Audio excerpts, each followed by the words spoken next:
Welcome back. Welcome back to everyone here in the room, as well as those joining us online. As this is our last session today, and before the time slips away, and it will all too quickly, we want to thank all those who made this possible for us to be here together for these past few days.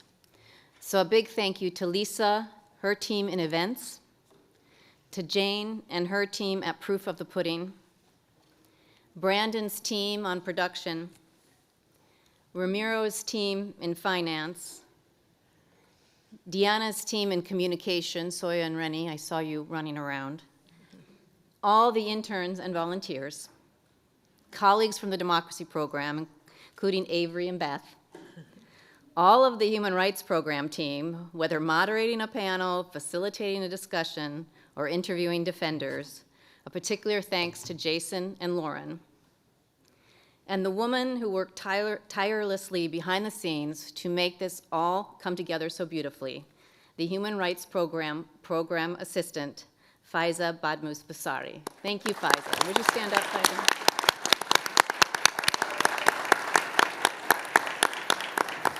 So again, thank you to everyone. To start the session, Karen's going to give a brief recap of our previous session. Recaps. Oops. And this is quick because President Carter, we took your instructions very seriously that we should get down to business. Good. Okay.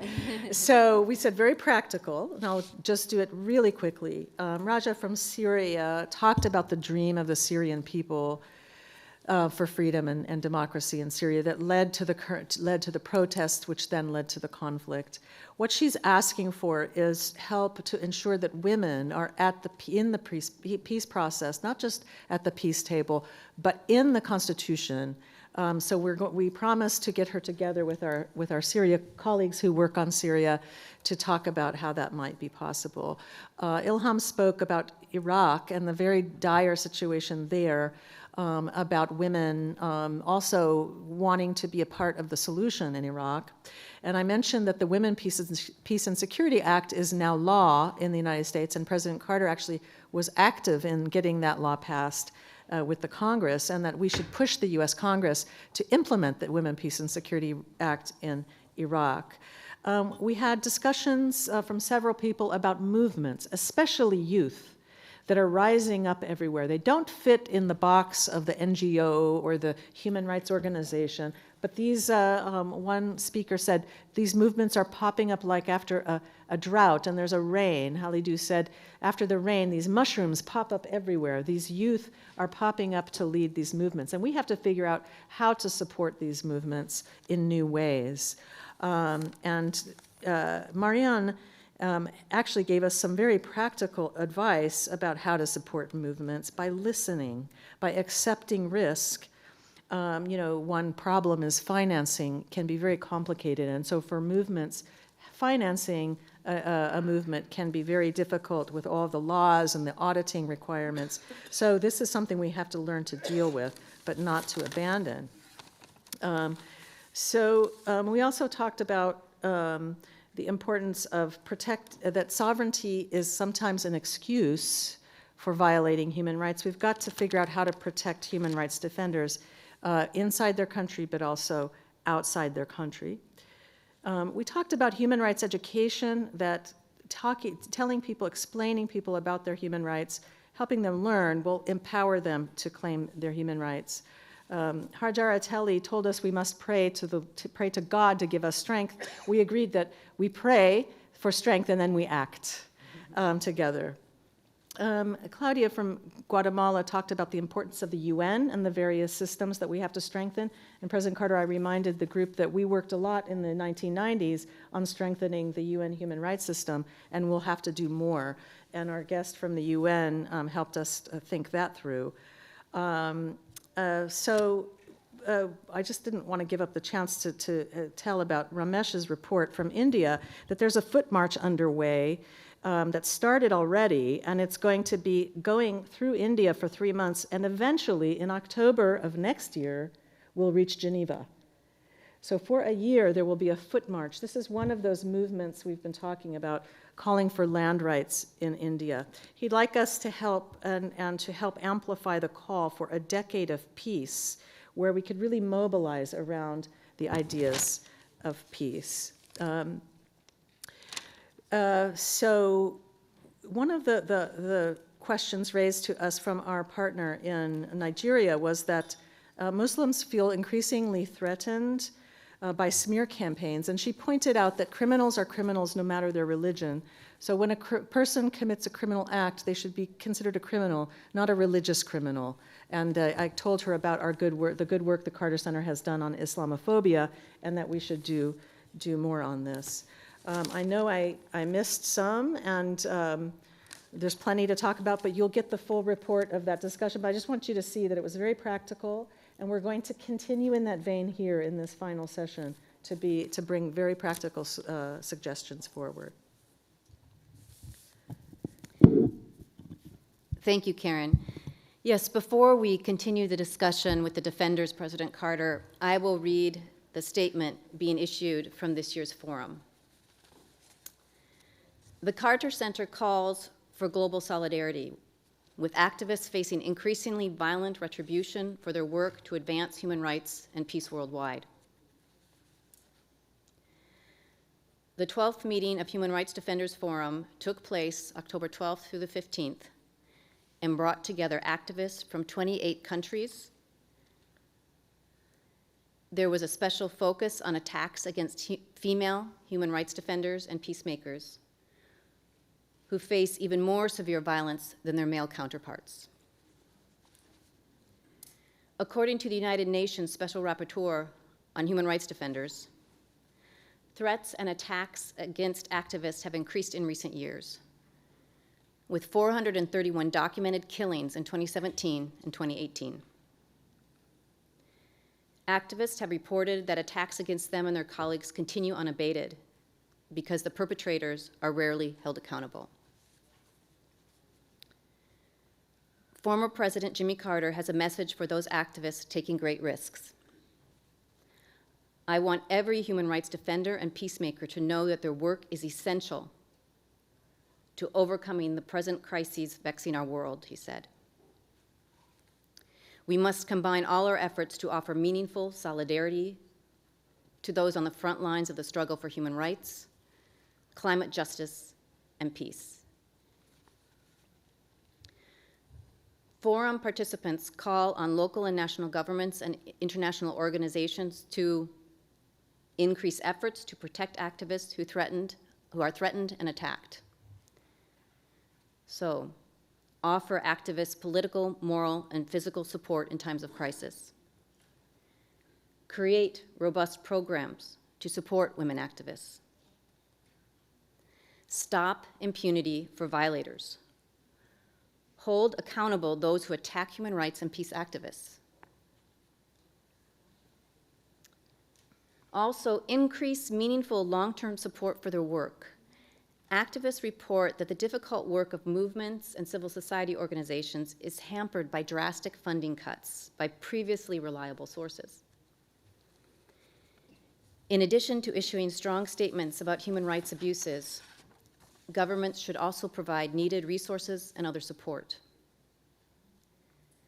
Philanthropic foundations should increase flexible, long-term support. The Carter Center's Human Rights Program has created a web-based platform to facilitate ongoing discussions and community building for human rights defenders and peace builders.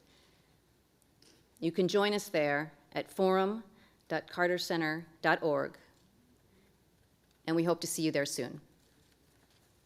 Thanks. So now we will open the discussion with the human rights defenders, and we'll continue with our list. Please feel free to put your placards up, but we will continue with the list. So I have Jimena.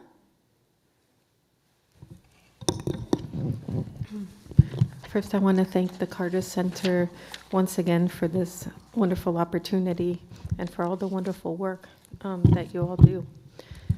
So on Colombia, I just wanted to emphasize that the country has a major historic opportunity that is basically slipping away with the 2016 peace accord. That peace accord includes specific measures that strengthen the security and protection for social leaders and for human rights defenders. Also, as Patricia Tabon, my colleague, just mentioned, ethnic groups were able to pressure to negotiate with the parties to the conflict, and were able to come up with an ethnic chapter that transversally safeguards their rights. A lot of that effort was done with the support of Representative Hank Johnson here from Georgia. In the accord, you have auto protection measures. Basically, these are traditional protection mechanisms that the indigenous and Afro-Colombians have used for years that are nonviolent pacific measures that help prevent and deter abuses from taking place. Strengthening those could go a great deal in actually guaranteeing their protection. Colombia is a country that is very interesting and it has a very elaborate progressive laws. It also has an elaborate protection system. It has even early warning mechanisms that very much detail who and what should be done in every situation that takes place. In most cases, most of the killings that take place have been foretold for a while. The question is that the actions haven't been taken to actually address it. Colombia also has a situation where you have civil society groups forming their own idea of international humanitarian law and applying it on the ground with humanitarian zones and biodiversity zones. So what I think is most needed really is that there be cross-regional tools developed to help these communities. In other words, if an activist in Colombia is under threat and needs to be out for a while, he could maybe go to the Congo or to Guatemala to share experiences there, and then vice versa. That could be a way to not only spread the knowledge and the lessons learned, but also to provide direct protection to those communities. It's also important that perhaps the Carter Center or a section of the folks here who are part of this forum to visit these processes. Maybe taking a small group of this forum to see how these self-protection mechanisms work, as well as for Colombians to learn about how other measures are done or taken for protection in other countries could be helpful. And then lastly, it's important that even in a moment where there has been, as many mentioned, sort of a breakdown of the consensus of governments seeing human rights as part of their responsibilities and societal questioning of human rights, that at least us, the U.S. civil society, continue to work together to bring the message to the U.S. Congress about the need to sustain pressure, attention on human rights and on human rights defenders. And by that, I think we can, in addition to the visit this week, perhaps talk about having a small forum in the Capitol where we would have the members of Congress who are very much in favor of human rights speak about the importance of human rights defenders and bring some of the human rights defenders there. Thank you. Thank you, Jimena. Halima, would you like to speak?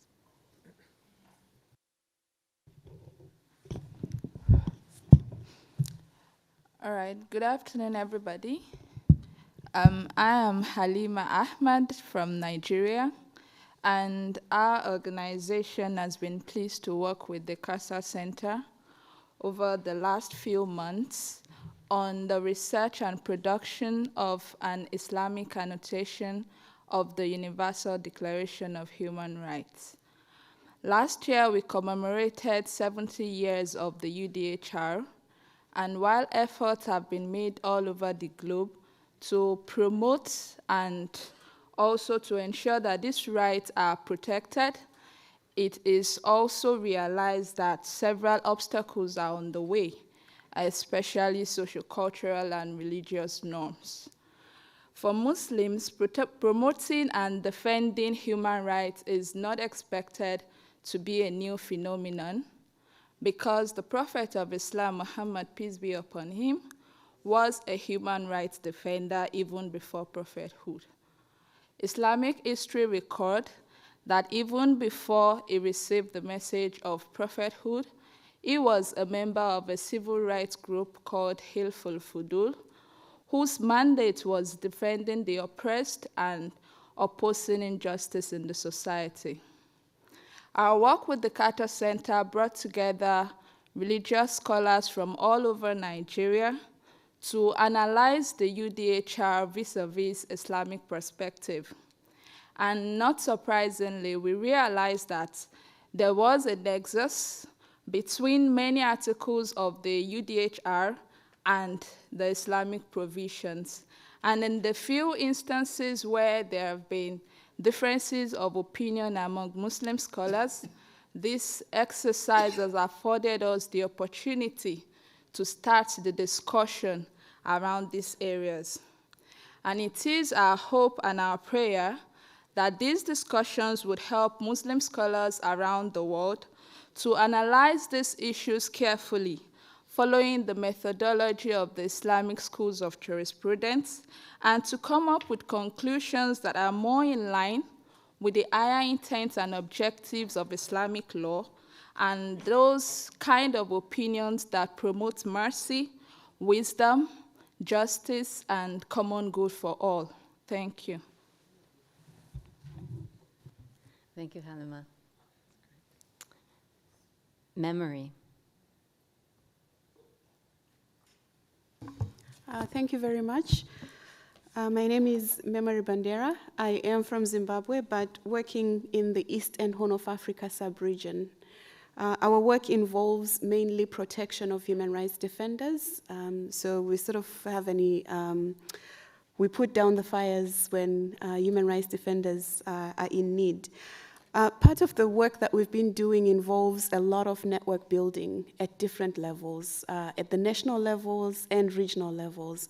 And I wanted to respond to Karen's question earlier in terms of what we can do practically to support our networks. One of the things that I think we need to look into is the kind of networks that people are trying to establish or that people want to have in place. And I think that's very important because then it plays into the kind of response that we come up with. In our experience, we've had very organized networks where they're able to register and receive funds, work in a very professional manner. But then there are also loose networks that are responding to specific issues. Then those become a little bit complex in terms of funding and organizing and things like that. So I think it's very important to first understand the type of networks that we want to support. Once we understand them, then going into the next level of what kind of support they need as a network. And I'm glad Marian talked about funding. Flexible funding is very, very critical because then different networks need different levels of funding and, of course, different modalities of funding. The other thing is also in terms of solidarity, supporting networks just by developing strategies together. That's very important. So at times people might have a good idea, but they might not have the right strategies in place. So if there are people who have worked on similar issues, then they can come in and share best practices and develop appropriate strategies for the issues that they're trying to address.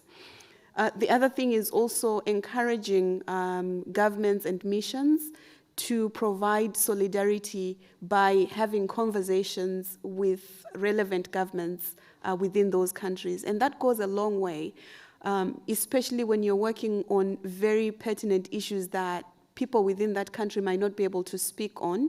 Having other government officials coming to speak to your government about those issues can make a huge difference. So that's something that can also be done. Advocacy is also another area where support can be provided to networks, sort of like amplifying the voices of national networks and regional networks. It does go a long way. I'll give one example. Tanzania has always been considered as very friendly when it comes to human rights until the most recent years. And nobody really knew what was happening in Tanzania until we released a policy brief, and we took that to the UN last year. And the impact of that was that we had other partners on board that were able to support us. And one of the immediate impact was that the Minister of Justice immediately came up and responded to that. But it also triggered debate in the parliament in Tanzania. So it meant that the issue that we raised in Geneva had a trickle impact at the national level, and they're able to actually discuss issues of human rights within their country. So it's very important to be able to also provide some advocacy where appropriate for national networks. And then the other thing is on prevention. I think it's also very critical to be able to support networks with funding or tools to be able to do their work in a way that does not put them under threat. And we've seen that networks that sort of put protocols in place are able to do their work more effectively. And then my last point is on, we've been talking about young people, and I've been involved in women's empowerment, especially girls' empowerment, for a very long time. And my practical recommendation would be we need to involve them in conversations like this, being able to invite them so that they bring out their voices. You'll be surprised, they have so much to say. So that would be my recommendation. If we can't bring them physically, that could probably be a roundtable discussion that we can consider. Thank you. Thank you, Emory, for those very concrete ideas, and we look forward to hosting a roundtable on the web forum. Next, I have Melinda.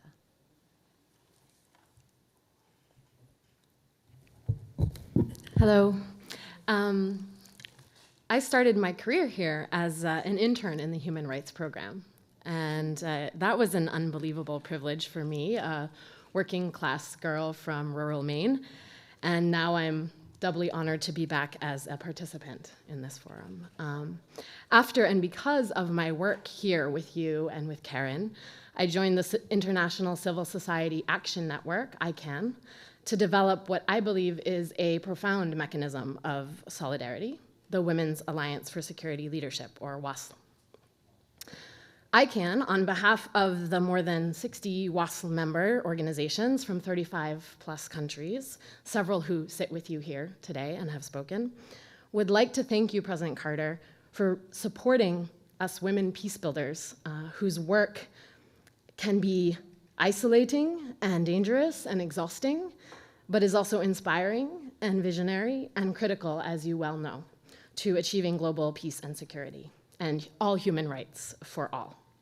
So we would like to ask you to join the campaign we are developing to mobilize others to stand with women peace builders, launching next year in 2020 on the anniversary of the 20th anniversary of UN Security Council Resolution 1325, which is a call for action to ensure legal recognition, security, protection, and care, sustainable financing for their work, and public awareness of who women peace builders are and what they do. Thank you. Thank you, Melinda. Raymond. Hello, good afternoon. As mentioned earlier, we have seen the rise of many youth-led movements around the world.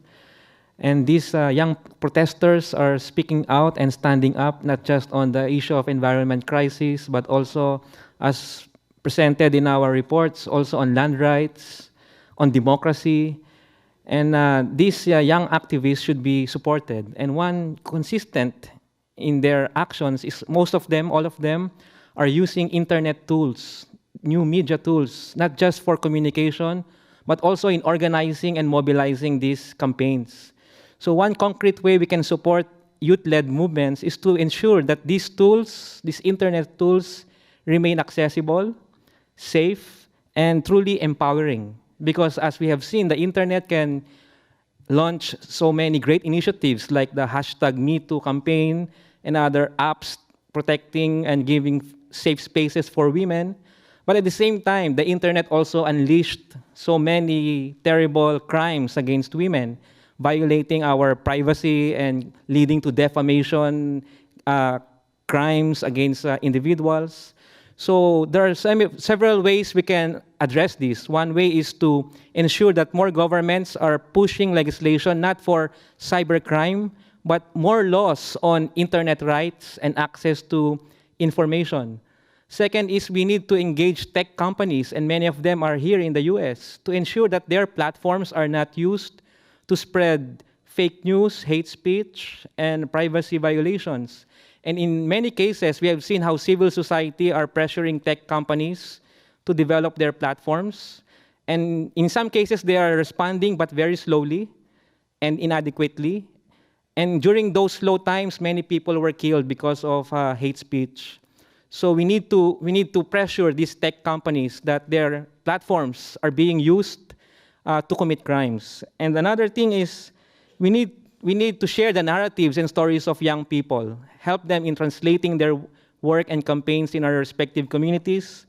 And the last is to provide a space so that we can listen to these young people and also to connect them to civil society groups, especially in communities where there is no natural link between the young activists and other human rights defenders in our respective countries.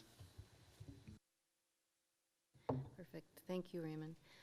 Next, I have Victoria, but before Victoria speaks, I do have names on my list from the last session that were carryovers, but I don't see your placards up anymore. So I'm taking that as a sign you don't want to speak. If I'm wrong, please put your placard up again. All right, Victoria, please, the floor is yours. Thank you, the President. My name is Victoria Ihensolo from Nigeria. I am the National Chairperson of Women Wing of Christian Association of Nigeria under the CAN, that is Christian Association of Nigeria. I want to thank you for this opportunity given to us to meet with you. When we arrived on Saturday, we were here at the center and we went round where I saw that you were a Sunday school teacher. You taught at Plain. And I want to say that being a Sunday school teacher, God has a way of rewarding one. I pray that God will continue to strengthen you, guide you, and be with you in Jesus' name. Having said that, I want to say that how will you work more with the religious leaders?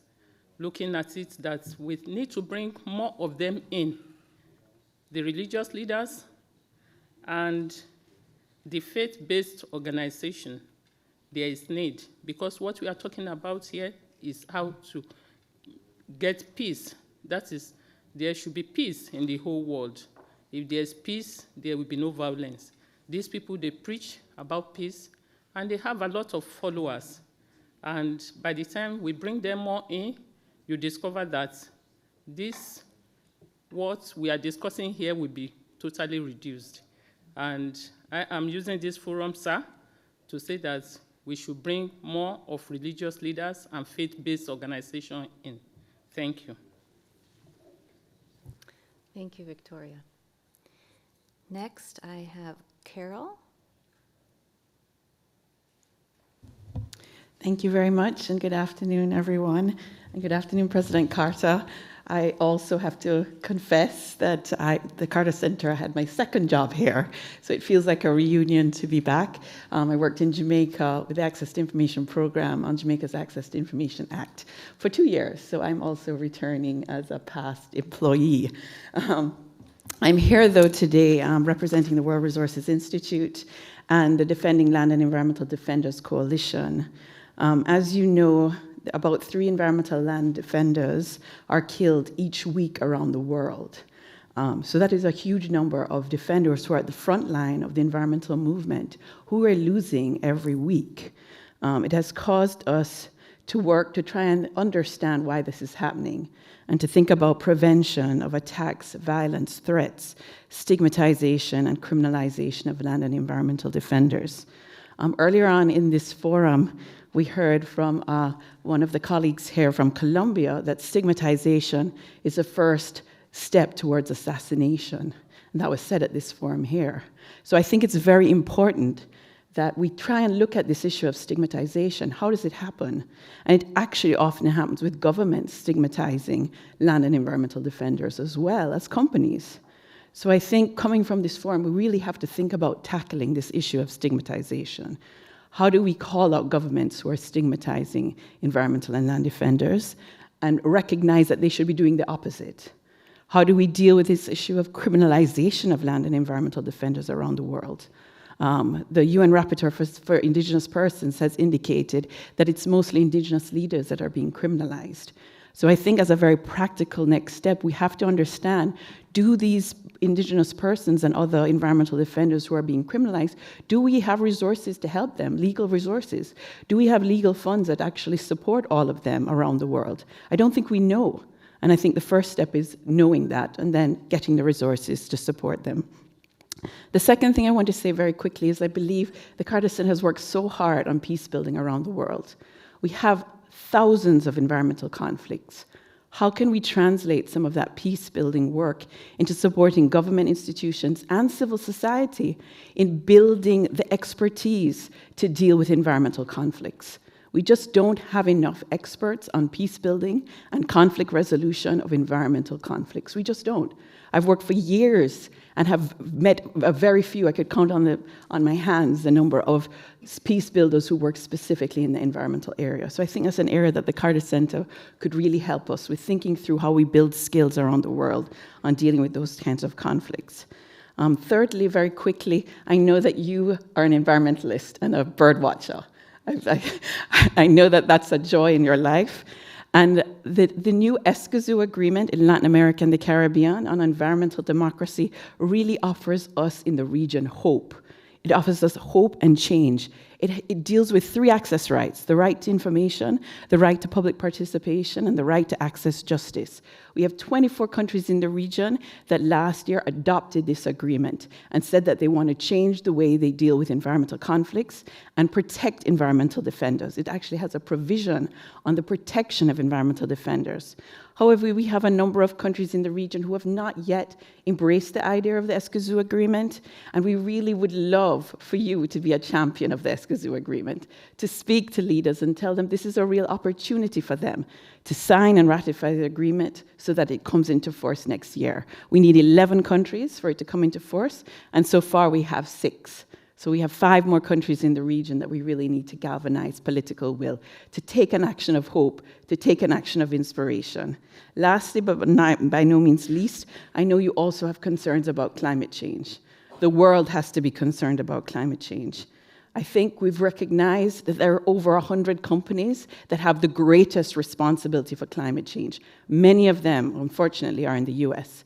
How do we ensure accountability from these countries, from these companies, to the countries that are feeling loss and damage from the effects of climate change, from the people all over the world who are struggling because of it? We need to think about integrating the human rights system into issues that deal with climate change, and we have to do it systematically. So more thought around the conflict that can be caused by climate change and thinking how we integrate these 2 movements, I think, is essential.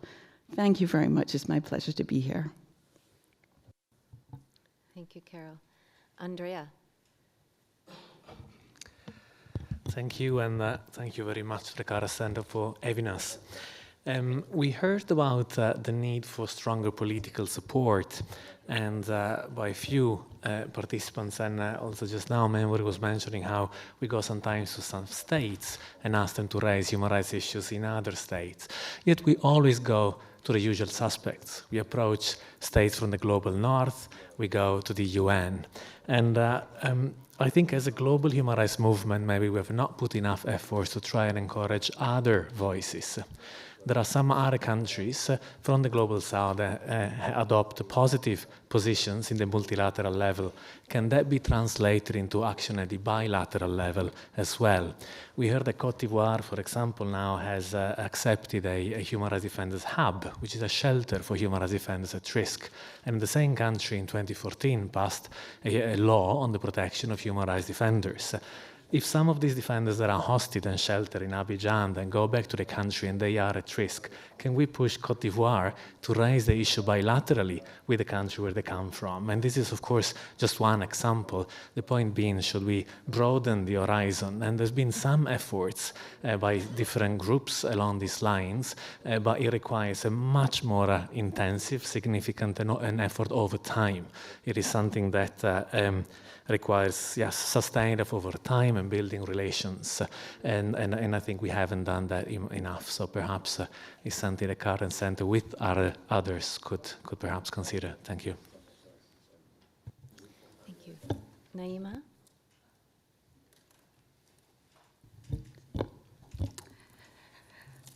Thank you so much for having us here, President Carter. It's an honor to be in your presence and in the presence of your entire staff here. My name is Naima Dido. I lived here in Atlanta about 5 years ago, and I was here for 10 years working with the refugee and immigrant communities. I ended up moving from Atlanta to Asheville because of my work in activism, mainly focusing on FGC and child marriage, specifically here in Atlanta, and had to move due to the backlash from the community. Earlier this year, actually, I had an opportunity to participate in a religious leaders training with Toastan in Senegal, and had the opportunity to witness movement building and communities themselves coming to the table for peace building and finding women at the table. And it was from the support of Carter Center, and it was an honor being a former resident of Atlanta here. And also, I'm an American, and I'm also a survivor of FGC. And seeing the great work that is being done on the ground in West Africa inspired me to think, how are we not having this at home? So I would like to request, or maybe even suggest, that we bring the conversation here home. Clarkston, Georgia is not very far from here. It is #1 refugee resettlement space in the US per capita. We have one of the highest numbers of FGC survivors and child marriage survivors right here in our backyard. And here also in the US, we have a case here in Atlanta, the first FGC case that was prosecuted, it was a man who was incarcerated and then eventually deported from here. That man comes from my community.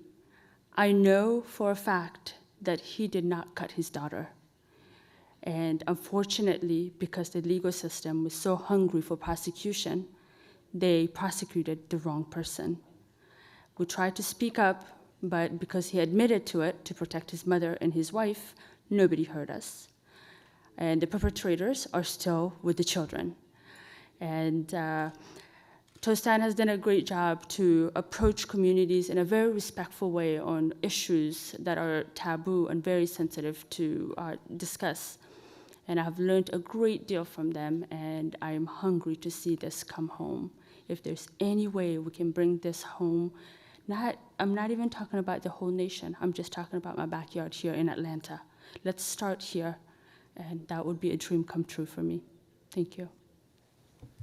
Thank you, Naima, and thank you for sharing your story with us. Wassam. Thank you very much for giving me another opportunity. I want to make sure that I'm not taking anyone else's chance. I've been scanning the room. Great, It's great. your turn. Thank you. It's lovely to see Ms. Carter join us.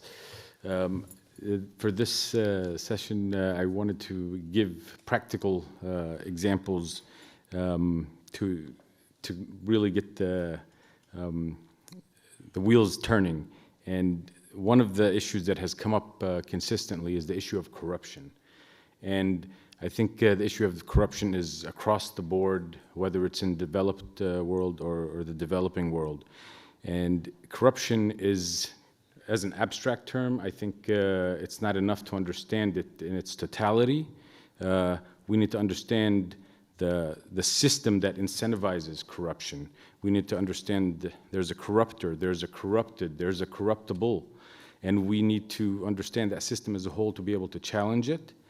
And I think the essence of corruption is self-interest. It is pursuing self-interest at the expense of the public interest, and that is most concerning when it involves public officials. So one practical idea would be to conduct a feasibility study on the possibility of integrating lie detector tests as a prerequisite for running for political office. I know a lot of members of the security service that are here have to take lie detector tests to protect our elected officials. So why isn't it that those that run for office don't have to meet those same standards? And the idea is to ensure that they will pursue public interest and not self-interest.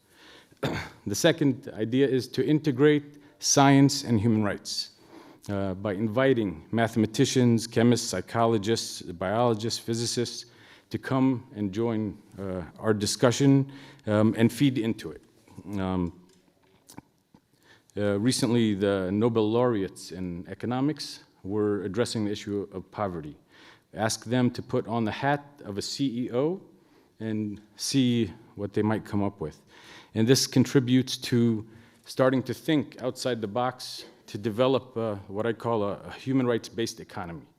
How can we develop human rights-based startups where we take a market-based approach to challenge corporate power through the free market using competition and challenging the existing business structure to create an alternative human rights-based economy. Part of that could be also to address the issue of excess wealth, to impose not so much a wealth tax, but a salary cap that allows people not to be punished for generating more wealth, but that excess wealth would go into a global development fund, and instead of being on the Forbes list for the richest people, they would be on the Carter Center list for those greatest contributors to humanity, still incentivizing their accumulation, but not for their own personal interest. Two last ones. Chess in Education initiative to support our next generation of youth to become more strategic thinkers by getting chess in the education curriculum. And finally, Human Rights and Art initiative to bring in artists to address human rights issues and reflect our concerns in an artistic manner, whether it's through sculptures, sketches, paintings, music, or poetry. Those outputs can be sold, and then the funds can be used to support human rights projects from the countries where these artists might originate. Thank you. Thank you, Wissam. And on the last point of the arts, the web forum that we've been talking about for roundtables or posting discussions on your deep substance of the human rights issues, it's also there for the arts. So thanks for reminding us about that so we could give it a plug. So now I'd like to ask Dipendra.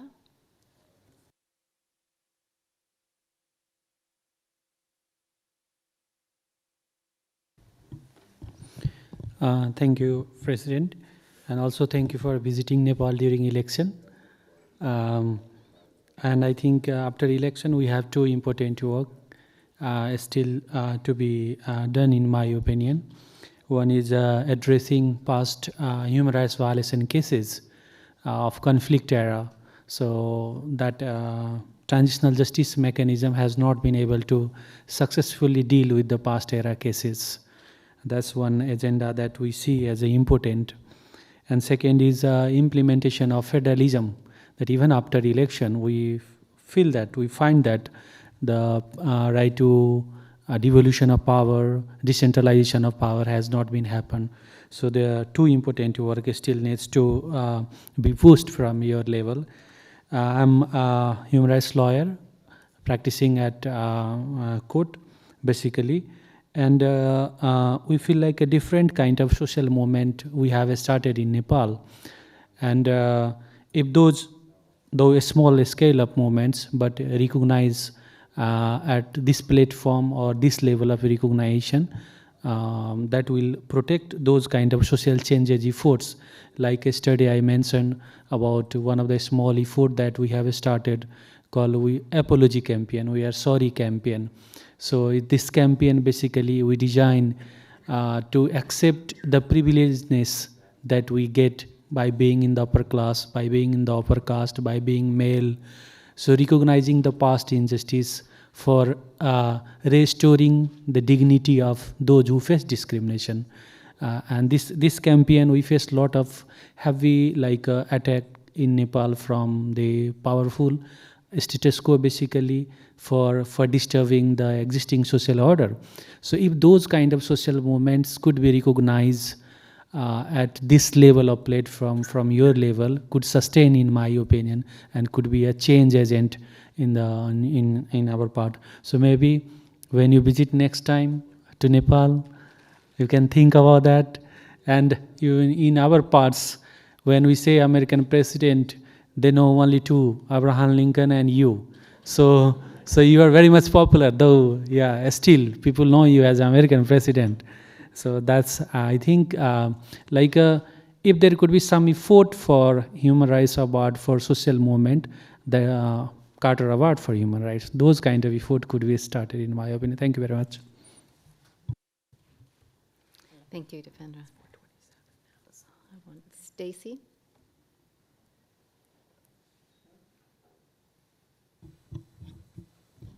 Thank you. I'm an activist and I'm an organizer, and that's what my roots are. And listening to the conversations going on, and I don't mean to denigrate or minimalize anything that anyone does, but there was a saying that was said to me once by Senator Vincent Fort of Atlanta: sometimes you got to organize the organizers.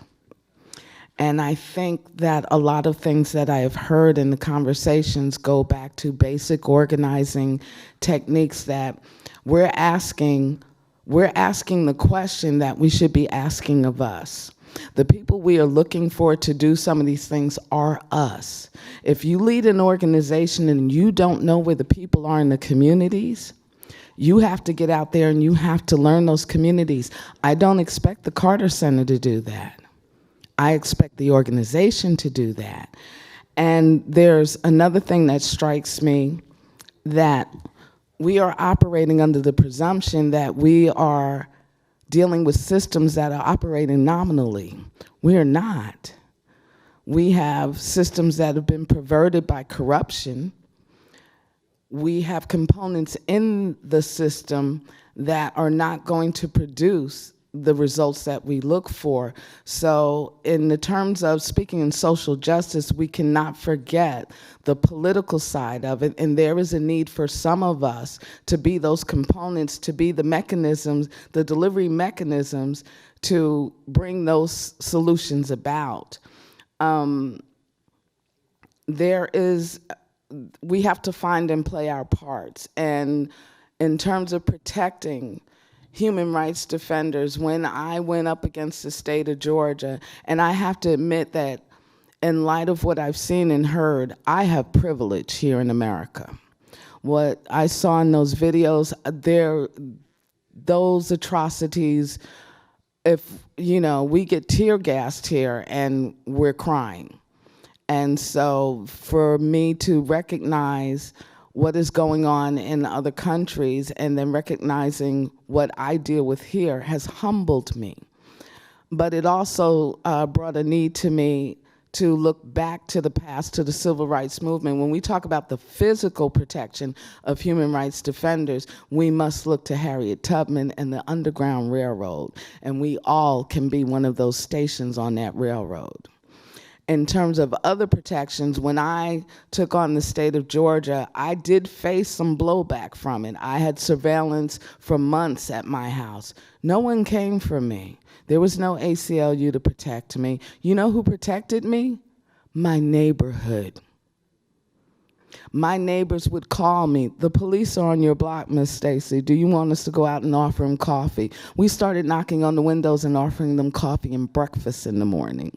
And eventually they left. But I was in fear that a bullet would come through my window any day. But yet I got up every day and continued, because I will not let fear be used as a wedge against me.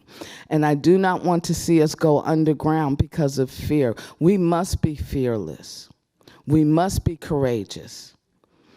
And in terms of the messaging, and Phil brought up a very good point, we see messaging, and I listen to the wailing, the moaning of gnashing of teeth on social media every day. I have people coming to me asking me, what do we do? And they're angry, they're bitter, some of them are apathetic, some of them are jaded. They need hope. And so when we talk about messaging, you know, there's a simple formula. You state your values. You articulate the problem, you introduce the solution, and then this is the important part. People want something to do. They want agency into how they can be a part of that solution. That is a duty that we all need to bring to our work. So it is, and when we do come together as a collective group, we need to have, we all know what MOUs are, Memorandums of Understanding. We must have those as those guiding documents to prevent us from having mission creep and from becoming the I, or being, we tend to sometimes be very competitive in social justice circles. That must end. And I'm hoping that we can get back to basics, because the world has gone mad, and there are those who are depending on us to save us. Thank you, Stacy. Phil?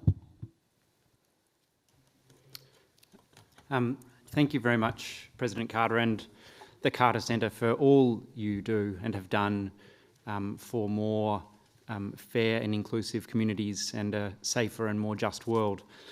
I want to build on comments that two of my colleagues, Emory and Raymond, have made. Both spoke to the importance of youth-led movements. It's a matter of 10 or 15 years before there will literally be not a person alive on earth who lived through the atrocities that led to the development of a global consensus around human rights. And if we want that global consensus to continue and to be built upon, we really need to ensure that the youth-led movements have a human rights-based approach and a human rights-based orientation. And I have two concrete suggestions for the Carter Center in that regard. The one is, next year, let's ensure that we invite children and youth human rights defenders to this forum and really engage them in these discussions. And in the more immediate term, let's send a message of solidarity to those climate justice protesters currently in the US facing stigmatisation and defamation. And let's send a message of solidarity to those brave pro-democracy protesters in Hong Kong, many of whom are children and young people. Raymond also spoke about the importance of digital rights, and I completely agree with the need to better secure rights online. But I wonder also whether there are ways in which we can use the data collected by social media platforms for good. We've heard that attacks against human rights defenders are often an early warning sign of more widespread and systematic violations, and stigmatisation and defamation online is an even earlier warning sign of attacks against human rights defenders and more widespread and systematic violations. It must be within the power of social media platforms to develop algorithms to discern at a very early stage where there are patterns emerging in respect of the stigmatisation and defamation of civil society actors, particularly human rights defenders. And so I would encourage the Carter Center to look at the feasibility and the desirability of regulating social media companies, digital platforms, in such a way to ensure that their algorithms capture early warning signs of violations against human rights defenders as a means of ensuring early action against more widespread and systematic violations. That's a great suggestion, Phil, and we do have a digital threats program here, and I'm going to convey your I'm going to connect you with Avery Davis-Roberts, who's working on our Digital Threats Project, which is very similar to what you're describing. So that's a very good segue. We are now going to, we have a few questions for President Carter. He's agreed to take a few questions. I'm sorry to our speakers, we're now at the time where we need to shift, but this was great because you were all so practical that we've got a very long list of notes that I'm scaring my CEO over there. She's looking at me. I know. So we're going to go ahead and go to the questions, and they're very relevant to what we've been discussing. And Mong Palatino from the Philippines mentioned the youth groups. I want to ask your question about, you said young people all over the world are standing up and speaking out on various issues such as climate crisis, democracy in Hong Kong, and human rights in Indonesia. What advice, President Carter, can you give to these young change advocates and dreamers coming from someone who spent a lifetime building hope and spreading the message of peace in the world? What's your message to them? Well, I've taught school for the last 38 years. Is that right, Steve? 38? Yeah. For the last 38 or 39 years, anyway, at Emory University. So I have plenty of interaction with young people. I find that quite often they're much more idealistic than the average person is. They're much more inquisitive. They're imbued with a sense of being able to accomplish difficult tasks, and they're very eager to get involved in a worthwhile project. So I think all those would be naturally an attraction to the young people to whom you referred. I'd like to ask Karen if there's a website to which all of this group around this table has access. Funny you should mention that. We have built, with the support of Marianne and Craig and others, a platform called the Forum on Women, Religion, Violence, and Power. Just on women, though. No, it's on we human have men rights. too, you know. Yeah, yes. Yes, but it's based on your book, President Carter. I know. So you get credit for that. And it's not just on women. As you've said, women are key to the solution, so that the platform encompasses all the issues broadly, but there is a robust inclusion of women. That's why it's called that. Well, you know, I don't know how active it is, but I think we ought to have a common place to which we can all refer. I don't know if we ought to defer to the United Nations headquarters to tell us how many people were killed last night who were last 2 years who were human rights activists. I understand that 431 of them were. Do we keep a record of those? Well, we rely on organizations that have the research capacity to collect those numbers, and the Special Rapporteur on Defenders came up with that number. But we don't have resources to determine that ourselves? Not at the moment. I think we ought to have a way to communicate with each other so that whenever someone is seriously abused or killed in any of our countries, we would just automatically send that to the Carter Center, and we would keep a record of those who are the subject of serious abuse in our countries. And that would have to be oriented by default almost to our own countries, which would take a lot of courage to do it in reference to our own public officials and not just somebody else's in a foreign country. Also, I don't know if all of you know it, but Melinda Gates is putting in several billions of dollars in the help to women who are abused around the world. And we could also invite her to be part of it so that she could share with us that sort of thing, and maybe some of the money that she's going to have allocated to it. But I think as long as we come to this kind of a singular forum every year and have the same basic discussion and then decide to do something, I think we ought to have the center here, if possible, for for a person or somebody to take care of that on a full-time basis. I think this ought to be the center for knowledge for everyone who's interested in human rights violations in any form, to go to the Carter Center and find out where the information needs to come from. I know that would require some extra help, but I think it would be well worth the investment if we don't already do it. Is that possible? Well, yeah, Marianne, what do you think? I think there are some options, yes. Some options. Yes.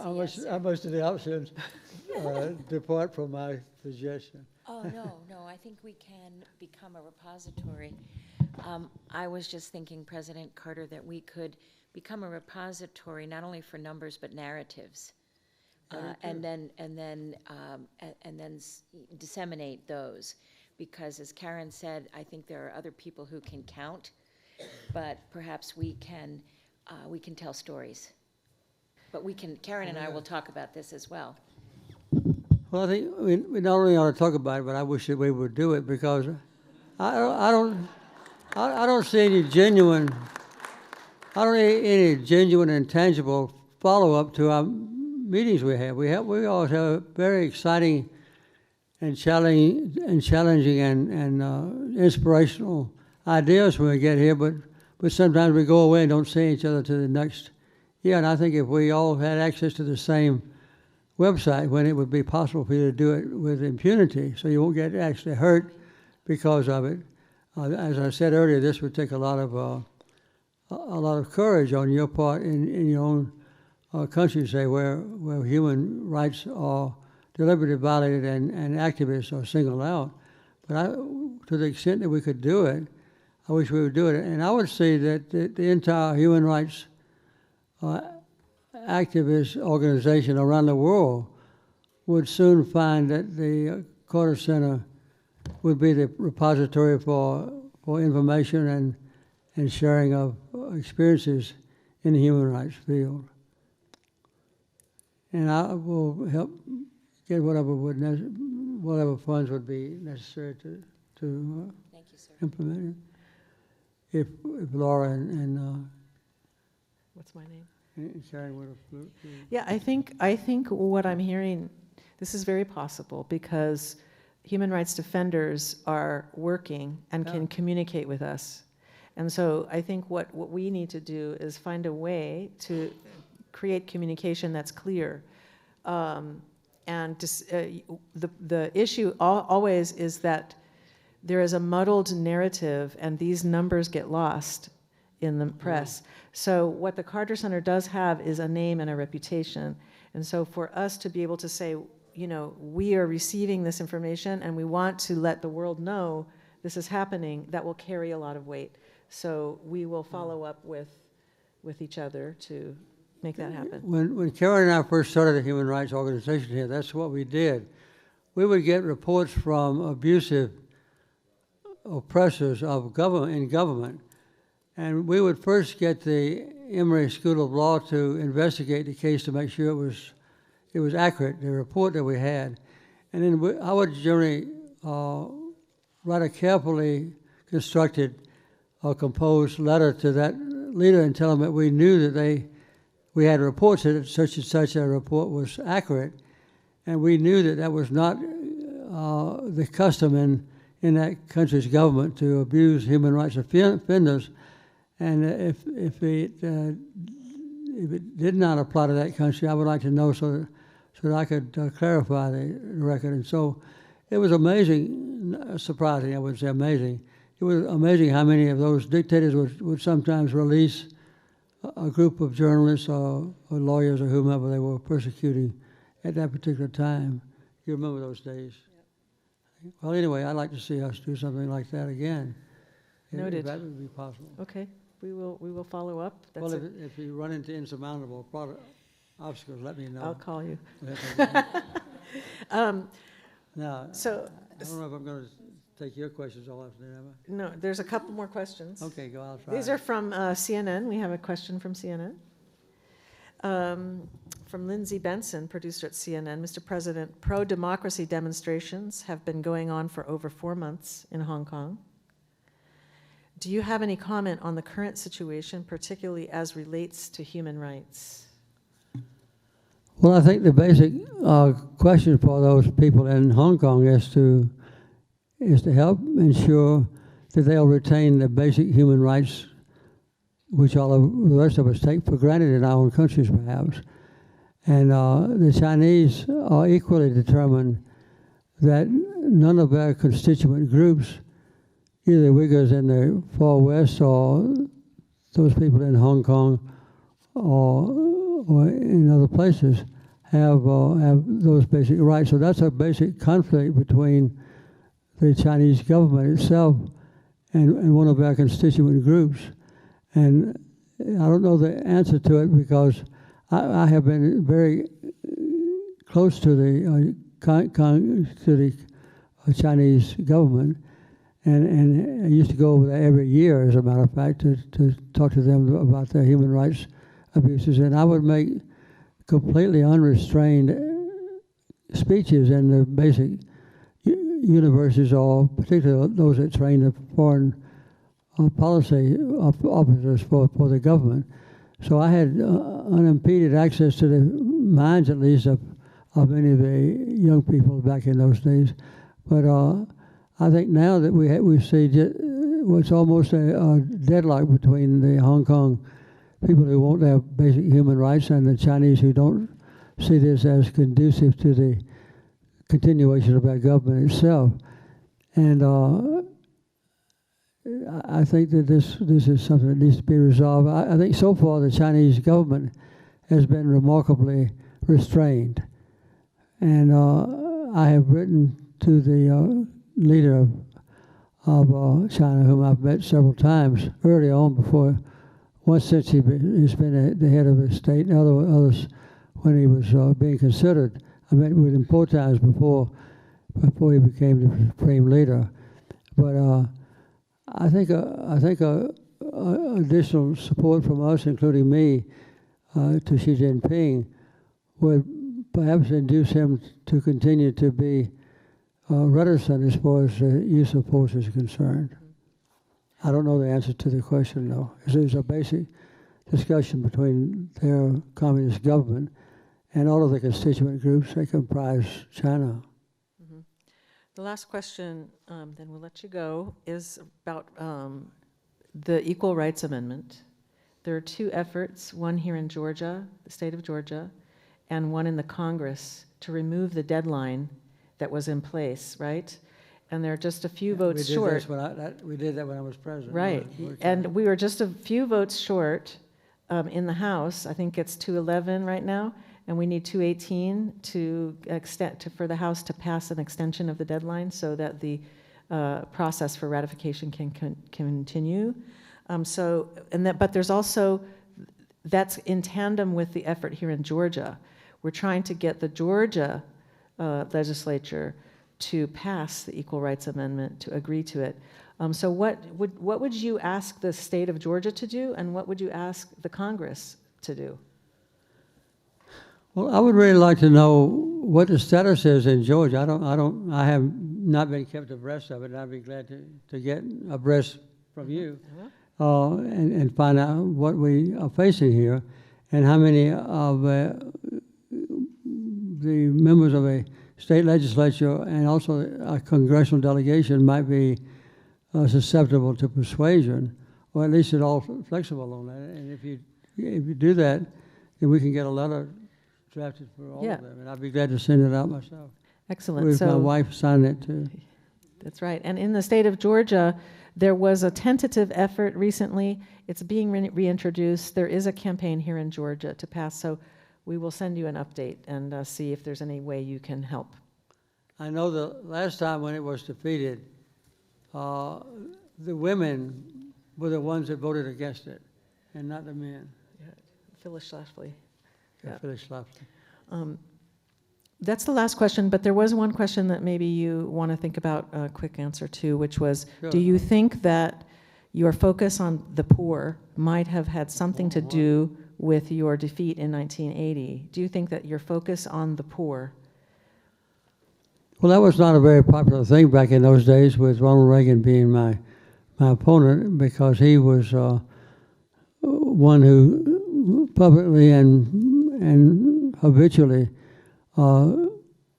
preached against the welfare mothers and people who were dependent on the government for food and other help that they needed to survive.